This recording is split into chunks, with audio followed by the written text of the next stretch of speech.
अस्सलाम वालेकुम। उम्मीद करती हूँ खैरियत से होंगे। तो जनाब ये हमारे पास आ गया है बायोलॉजी का सेकंड शिफ्ट का पेपर। तो इसमें आप देख सकते हैं कि कौन कौन से क्वेश्चन आए हैं। और ये देखें,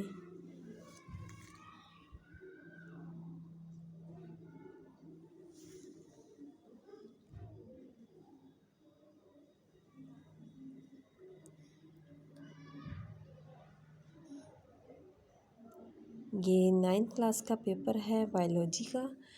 और ये सेकंड शिफ्ट का पेपर है रावलपिंडी बोर्ड का। तो आप देख सकते हैं कि यहाँ ये डबल लैंग्वेज में है, यानी कि उर्दू मीडियम के लिए और इंग्लिश मीडियम के लिए।